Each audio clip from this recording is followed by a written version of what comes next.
നമസ്കാരം. നമ്മുടെ ആറാട്ടണ്ണനെ തിയേറ്ററിൽ നിന്ന് ഇറക്കി വിട്ട് വിവാദമായിരിക്കുകയാണ്. ആറാട്ടണ്ണൻ വല്ലാത്ത ഒരു ട്രോമ അവസ്ഥയിലോട്ട് പോയിക്കൊണ്ടിരിക്കുകയാണ്.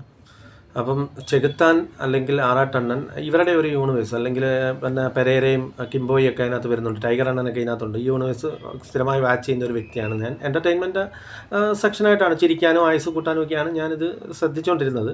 പക്ഷേ ഇപ്പോൾ ഒരു ആറാട്ടണ്ണൻ കൈവിട്ട രീതിയിലോട്ടുള്ള പോക്കാണ് പോയിക്കൊണ്ടിരിക്കുന്നത്. ആറാട്ടണ്ണൻ ഒരുപാട് കേസുകളിൽ വരുന്നു. ആറാട്ടണ്ണൻ ആത്മഹത്യയുടെ വക്കിലാണ്.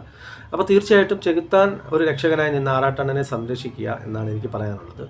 കാരണം അല്ലെങ്കിൽ ആറാട്ടണ്ണൻ വല്ലാത്തൊരു അവസ്ഥയിലോട്ട് പോകും. കാരണം അദ്ദേഹം ഒരു ലോലഹൃദയനാണ്. ഇത്രയും ഒരു ലോലഹൃദയനെ നമ്മൾ സംരക്ഷിക്കുക എന്നുള്ളതാണ്. പിന്നെ എനിക്ക് ചെകുത്താനോട് പറയാനുള്ളത്, താങ്കളുടെ നേതൃത്വത്തിൽ ഇവരെല്ലാം വെച്ചുകൊണ്ട്, ഈ കിംബോയിയൊക്കെ വെച്ചുകൊണ്ട്, ആറാട്ടണ്ണനെയും പെരേരയും ടൈഗർ അണ്ണനെയൊക്കെ വെച്ചുകൊണ്ട് ഒരു നല്ലൊരു ഷോർട്ട് ഫിലിം, ഒരു സ്പൂഫായിട്ടുള്ള ഒരു മലയാള സിനിമയുടെ സംഭവങ്ങളൊക്കെ വെച്ചുകൊണ്ട് നല്ലൊരു ഡയറക്ടറെയൊക്കെ വെച്ചുകൊണ്ട് ഒരു ഷോർട്ട് ഫിലിം ചെയ്ത് കഴിഞ്ഞാൽ, ഒരു 2 ദിവസത്തെ ഷൂട്ടൊക്കെ വെച്ച് ക്വാളിറ്റി ഷോർട്ട് ഫിലിം ചെയ്ത് കഴിഞ്ഞാൽ കേരളം മുഴുവൻ ഇവർ ശ്രദ്ധിക്കപ്പെടും.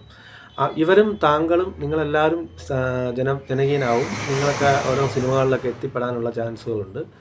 അപ്പോൾ അങ്ങനെയൊക്കെയുള്ള കാര്യങ്ങൾ എത്രയും വേഗം ചെയ്യുക എന്നാണ് എനിക്ക് ഒരു ആരാധകൻ എന്നുള്ള രീതിയിൽ, ഈ ഒരു യൂണിവേഴ്സ് ഇഷ്ടപ്പെടുന്ന ഒരു ഫാൻ, ഈ യൂണിവേഴ്സിൻ്റെ ഫാൻ എന്നുള്ള നിലയിൽ എനിക്ക് പറയാനുള്ളത്.